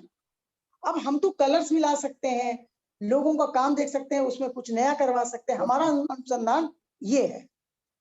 तो रिसर्च मेथोडोलॉजी, हाइपोथेसिस या और भी चीजें जो इसके पॉइंट्स हैं वो बड़े कॉमन बने हुए हैं सारे सब्जेक्ट के। और मेरे ख्याल से पता नहीं क्या, हमने तो ये रिसर्च का 6 मंथ कोर्स किया नहीं, मेरे साथ था नहीं। मुझे ऐसा लगता है कि जब कोई बता रहा हो तो उसको पता देना चाहिए कि अपने अपने सब्जेक्ट के हिसाब से सबका वेरिएट है, वेरिएशन रहता है। आप उसको एक साथ मतलब टॉपिक जैसे रिसर्च पेंटिंग वालों का कुछ है, तबला वालों का कुछ है, म्यूजिक वालों का कुछ, संस्कृत वालों का कुछ है, साइंस वालों का कुछ है, मैथ वालों का कुछ है, सबके अनुसंधान और मैथोलॉजी सबकी अलग है। चलिए मैम, मैं लिख के मैम आपको पहले तो मैं दिखाऊंगा ही दिखाऊंगा, तो फिर आप एक बार उसको देखिएगा कि सही लिख रहा हूँ कि नहीं। आवाज सुनील सर के पास में तो 2 रिसर्चर भी हैं, एक आप और एक कुमुद वाला मैडम। इनके तो दोनों हाथों में लड्डू है। आपके देवेंद्र जी आपके पास भी हो सकते थे, क्योंकि आप भी वहीं बगल में रह रहे थे, ठीक है। आपने फायदा नहीं उठाया, आप मिस कर गए। अब आइएगा तो फायदा बिल्कुल। जरूर पाइएगा। तुम भी चिंता मत करो, डीजीपी से ज्यादा दूर नहीं है डीएवी। डीजीपी से ज्यादा दूर नहीं है डीएवी, दोनों आस पास है। तो चिंता मत करो, एक पैर यहाँ पे एक पैर वहां पर।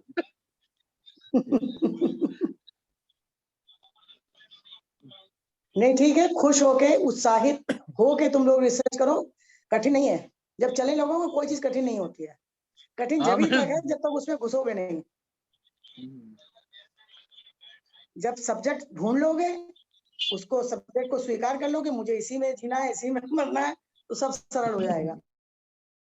सब तक उसको छू नहीं रहे हो। और उसमें भी बिल्कुल परेशान ना हो कि चैप्टर ऐसे बनते हैं, चैप्टर में कोई ऐसा कुछ चैप्टर भी बहुत बड़ी भारी चीज नहीं है। अनुसंधान जब आप लिखेंगे ना, उसमें लिखना पड़ता है अनुसंधान, क्या बोलते हैं, सिनॉप्सिस में पॉइंट्स होंगे। हाँ, उसी के लिए मैम पूछ रहा था मैं। हाँ, तो उसमें इसी तरह की चीजें लिखनी है। ठीक ठीक, अब समझ में आ गया मैम कि हम टेक्निकली बहुत ज्यादा उसमें हम नहीं सोचेंगे, हम सिंपली व्यवहारिक जीवन में जैसी बातें सोचते हैं बस हम वही उसमें लिख देंगे। क्योंकि आपकी सिनॉप्सिस आर्ट का टीचर ही चेक करेगा, ठीक। आप तो दूसरा नहीं होंगे करेगा उसको। नहीं, हम होंगे नहीं होंगे, ये बात की बात है, लेकिन चेक तो वही करेगा ना जो आपका विषय का आदमी है। तो वो अपनी दृष्टि से देखेगा, वो साइंस वाली दृष्टि से नहीं देखेगा, ठीक है ना। मैम आरडीसी की मीटिंग से पहले हम एक मतलब क्या बोलते हैं अभ्यास करेंगे। आप होंगी, सुबह मैम होंगी, सबको बिठाएंगे साथ में और सब प्रश्न पुट अप करना, ठीक है ना। वो अच्छा रहेगा मैडम, अपना अपना प्रेजेंटेशन हम लोग देंगे। हाँ मैम, पता चलेगी, अच्छा लगेगा मैडम। ठीक है, बिल्कुल। बस मेरा तो ये है कि कोई चीज बहुत बड़ी आफत नहीं है, हवा नहीं है, आप उसको आसानी से ग्रहण करिए और चलिए उस पे। और कुछ चीजें अपनी आप प्रॉब्लम्स रखते रहिए तो हम सॉल्व करते रहेंगे क्लास में भी। क्लास मतलब हमारा क्लास में देने का मतलब केवल ये नहीं है कि हम आपको केवल लेक्चर देते रहें, हमें आपकी प्रॉब्लम भी सॉल्व करनी है, आपकी बातें सुन के हमें उसको हाँ मैम, बिल्कुल बिल्कुल वो भी करना है कि आपको क्लियर हो जाए। यही क्लास का उद्देश्य है। डिफरेंट डिसिप्लिन में जब होता है कोई क्लास, तो आपको खाली बताना है कि सब सब्जेक्ट वाले अपने अपने ढंग से सोचें।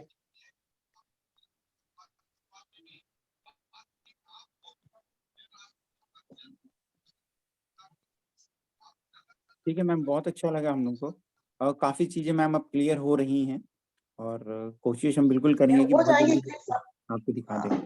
जी हाँ मैम, जो ऐसे ना छोटे छोटे कंफ्यूजन होते हैं ना, वही एक बड़ी क्रिटिकल मतलब सिचुएशन पैदा कर देते हैं। और अगर हम पहले ही उनसे मतलब सॉर्ट आउट हो जाते हैं तो मैडम हमें वो दिक्कत नहीं होती फिर उनसे। ये है मैम। नहीं होगी दिक्कत, अभी थोड़ा सा समय कम हुआ, नहीं होगी दिक्कत, हाँ बस। हो जाए। ठीक है, चलिए आप लोग, टाइम हो गया ओवर। यस मैम, लगभग 1 मिनट और बची है मैम। कोई नहीं, जब तक आप मैम को बुला लो तो हो जाएंगे। हो मतलब जाएगा, सही है। देवेंद्र को अगर कॉल कर लो तो। मैम को हाँ, क्योंकि उसमें टाइम ड्यूरेशन आ रहा होगा ना, तो अगर कुछ थोड़ा समय होगा तो हो गए फिर 7 तो हो गए मैम। क्या हो गया? 7 तो हो गए मैम। हाँ तो शुभम को बोलना पड़ेगा, एकदम से काटना में तो नहीं है। कर रहा हूँ मैम कॉल में मैम। हाँ ठीक है। ठीक ठीक। वैसे तो मुझे लगता है कि ऑफलाइन क्लास हो तो ज्यादा बेटर हो सकता है, सामने सामने बैठ के हम चीजें ज्यादा देर तक वो बता उसमें सकते मैम हैं। हम तुरंत आपको दिखा सकते हैं ना कि देखिए मैम आज हमने इतना काम किया है, ये किया है, हाँ वो ज्यादा देखो, कहेंगे कोशिश करेंगे कि कुछ क्लासेस ऑफलाइन हो जाए। सही है मैम।